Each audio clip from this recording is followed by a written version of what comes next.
Friends, आज हम बात कर रहे हैं टीटीएमएल की, यानी Tata tele service Maharashtra limited की। स्टॉक में फिर से अपर सर्किट का दौर शुरू हो सकता था क्योंकि काफ़ी ज़्यादा पिटाई हो चुकी है स्टॉक की, लेकिन बाजार ने साथ नहीं दिया। जैसे कि आपको पता ही होगा, गुरुवार के दिन बाजार सारा क्रैश हो गया। सिर्फ हमारा हिंदुस्तान का नहीं, विश्व के सारे बाजार क्रैश हुए और इसके पीछे वजह बनी रसिया यूक्रेन का युद्ध। लेकिन फ्राइडे को फिर से अच्छा खासा बाउंस बैक देखने को मिला, लेकिन इस बाउंस बैक के बावजूद भी एफआई जो है अभी भी बाजार में सेलर बने हुए, वो कोई तरीके से खरीदारी नहीं कर रहे। लगातार उनका सेलर का आंकड़ा जो है वो तेजी से बढ़ रहा है और यही चिंता की बात है। लेकिन डीआई बाजार को थामने की कोशिश करे। इसके बीच में टीटीएमएल से एक बड़ी खुशखबरी निकल कर आई है। ये टीटीएमएल के लिए जो न्यूज है, ये इसके लिए एक संजीवनी का काम कर सकती है। लेकिन सुपर ऐप को, जो टाटा का जो बड़ा एक सपना है सुपर ऐप का, उसको लेकर एक बुरी खबर है। क्या है वो बुरी खबर, जानेंगे इस वीडियो के माध्यम से। वैसे तो सुपर ऐप इसके माध्यम से आएगी कि नहीं आएगी, ये भी अभी तक कंफर्म नहीं है। पहले अपडेट आई थी, उसके हिसाब से सुपर ऐप इसी का हिस्सा बनने वाली थी, लेकिन अभी तक इसको कंफर्म नहीं किया गया। लेकिन इसको लेकर एक बड़ी बुरी खबर निकल के आ रही है। क्या है उसको भी जानने की कोशिश करेंगे। लेकिन फ्रेंड, उससे पहले अगर आप पहली बार हमारे चैनल पे आए तो चैनल को सब्सक्राइब कर दीजिए, एक बेल आइकॉन दबा दीजिए ताकि जब भी नया वीडियो बने पहला नोटिफिकेशन आपको मिले। वीडियो पसंद आए तो लाइक शेयर जरूर कीजिए। चलो फ्रेंड, वीडियो स्टार्ट करते हैं। मैं हूं आपका दोस्त SB दवे और हमारे अपने चैनल ऑनलाइन कमाई में आपका बहुत बहुत स्वागत है। सबसे पहले कारोबार की बात कर लेते हैं। तो फ्राइडे को स्टॉक 112 पर आ चुका है। 5% का लोअर सर्किट लगा। ऊपर के लेवल से काफ़ी ज़्यादा पिटाई हो चुकी है, लेकिन ये स्टॉक दौड़ा भी बहुत तेजी से था।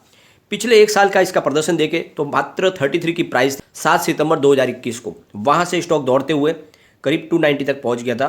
ये थी इसकी 11 जनवरी 2022 की प्राइस, और उसके बाद फिर से लगातार लोअर सर्किट लगे और काफ़ी स्टॉक नीचे आ गया। 300 से स्टॉक अभी 112 पे आ चुका है। ऊपर के लेवल से तो ज़बरदस्त गिर चुका है। अगर हम बात करें अपने सेंसेक्स की, तो जैसे कि आपको देखा ही होगा कि फ्राइडे के दिन तो बड़ी गिरावट हुई थी। गुरुवार को भयंकर गिरावट हुई, लेकिन फ्राइडे को फिर अच्छी खासी रिकवरी देखने को मिली। सेंसेक्स फिर से 55,858 पर आ चुका है। 1328 पॉइंट की शानदार तेजी देखने को मिली।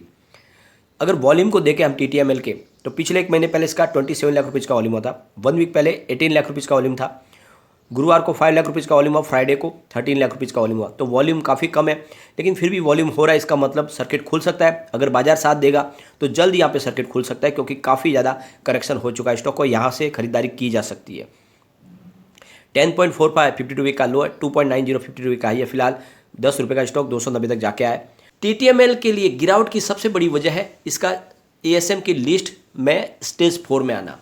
स्टेज 4 में होने की वजह से काफ़ी लोगों को डर लगता है। रिटेल इन्वेस्टर इसकी तरफ इंटरेस्ट नहीं लेते। उनको लगता है कि यहाँ पे अगर निवेश करेंगे तो हमारा निवेश डूब सकता है, क्योंकि फिलहाल स्टॉक स्टेज 4 में चल रहा है। तो जैसे ही थोड़ा नीचे आएगा, स्टेज 1 में हो सकता है 1, 2 में आवे, तो लोगों का निवेश की तरफ रुझान बढ़े। फिलहाल थोड़ी सी तकलीफ तो है, क्योंकि ये स्टेज 4 में चल रहा है और काफ़ी समय से चल रहा है, और यही सबसे बड़ी तकलीफ है। अब टाटा का जो सबसे बड़ा सपना है वो है टाटा सुपर ऐप।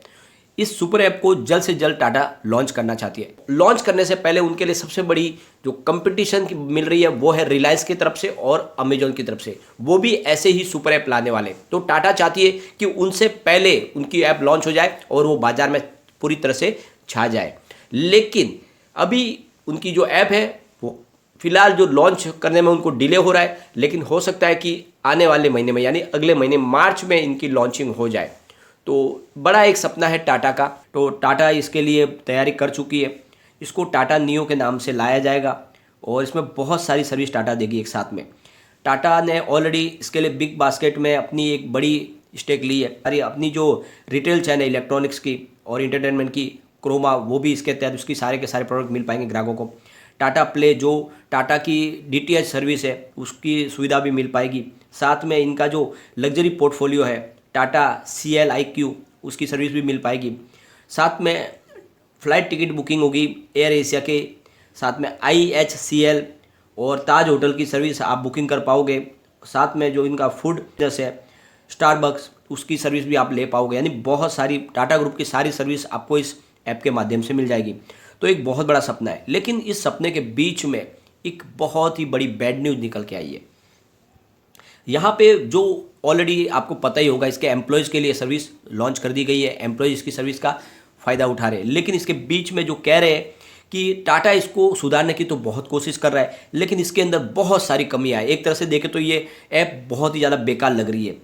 अब उनका कहना है कि ये पहली बात तो ये जो ऐप है बहुत छोटी है और बहुत ही स्लो चलती है, और एकीकरण केवल इसमें ऐप के माध्यम से ब्राउजिंग बहुत स्लो होती है और सारी जो सर्विस है वो भी अच्छे से देख नहीं पा रहे।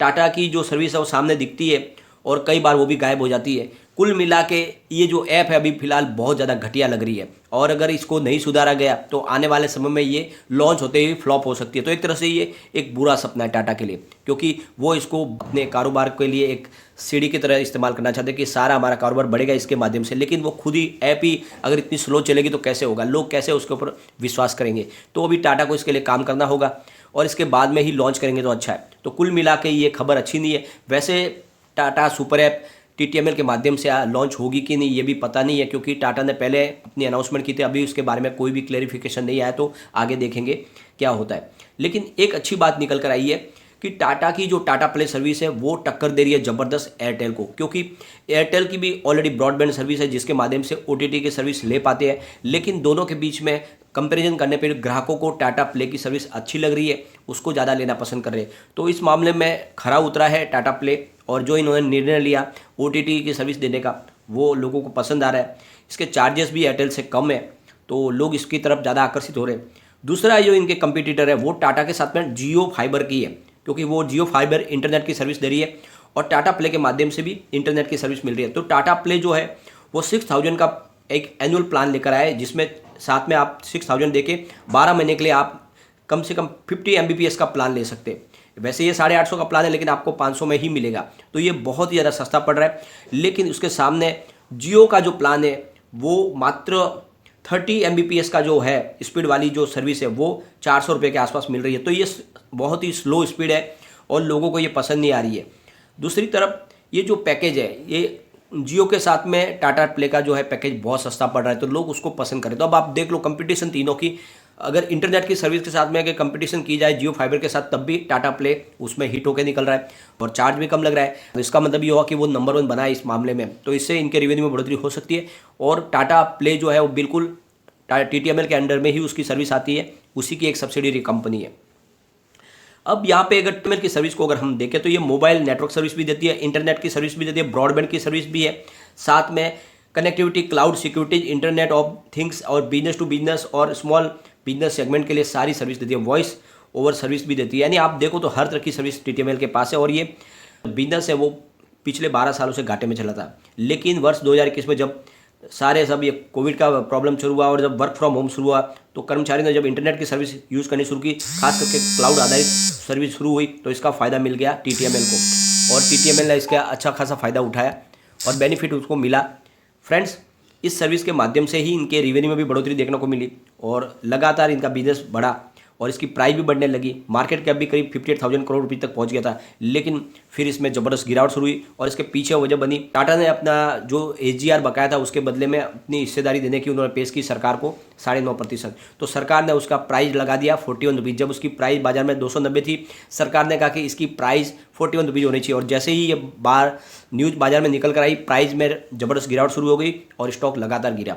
अब यहाँ पे जब कारोबार तेज़ी से बढ़ा तो स्टॉक की प्राइस फिर बढ़ सकती है, और जिस तरह से टीटीएमएल का कारोबार बढ़ रहा है उसके हिसाब से यहाँ पे इस समय इन्वेस्टमेंट करना चाहिए। लेकिन बाजार की संभावनाएं थोड़ी निगेटिव बनी हुई है। युद्ध का अभी भी कोई पता नहीं चल पा रहा है, युद्ध किस दिशा में जाएगा, क्या ये युद्ध धीरे धीरे थर्ड वर्ल्ड वार की तरफ बढ़ रहा है उसका भी पता नहीं चल रहा है। तो ऐसे में अभी थोड़ा वेट एंड वॉच ही करें, लेकिन ये स्टॉक मजबूत लग रहा है। इसके रिटर्न को अगर हम देखें तो पिछले 5 साल के हिसाब से 1596% का पॉजिटिव रिटर्न दिया है, 3 ईयर के हिसाब से 3243% का पॉजिटिव रिटर्न दिया है, 1 ईयर के हिसाब से 615% का इसने पॉजिटिव रिटर्न दिया है, 3 मंथ के हिसाब से 15.17% का पॉजिटिव रिटर्न है, लेकिन 1 मंथ के हिसाब से 35.61% ऑलरेडी गिर चुका है, 1 डे के हिसाब से 5% गिर चुका है। तो पिछले 1 महीने से निगेटिव रिटर्न मिल रहा है, लेकिन इससे पहले इसने बहुत ही बेहतरीन रिजल्ट दिया है, लोगों को इसने मालामाल कर दिया है।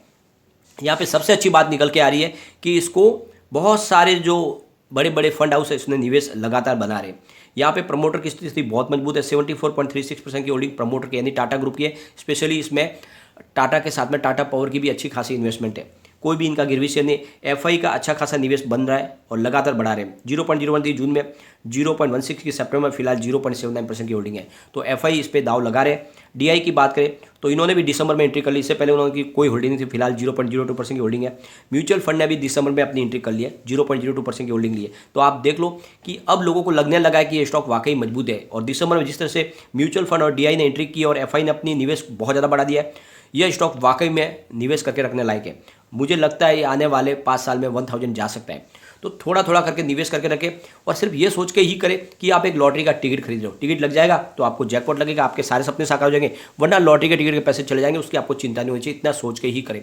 मुझे लगता है इसका भविष्य उज्ज्वल है, लेकिन रिस्क बहुत ज़्यादा है क्योंकि बाजार की संभावना अभी भी किसी को पता नहीं और ये पेनी स्टॉक की श्रेणी में आता है। तो लिमिटेड मात्रा में करें। लेकिन फ्रेंड, कोई भी इन्वेस्टमेंट करने से पहले अपने फाइनेंस एडवाइजर से बायोडाटा ले ले या अपना खुद का रिसर्च करें, क्योंकि मैंने वीडियो आपके एजुकेशनल पर्पज के लिए ही बनाया। वीडियो पसंद आए तो लाइक शेयर जरूर कीजिए और चैनल को सब्सक्राइब कर दीजिए। Thank you friend.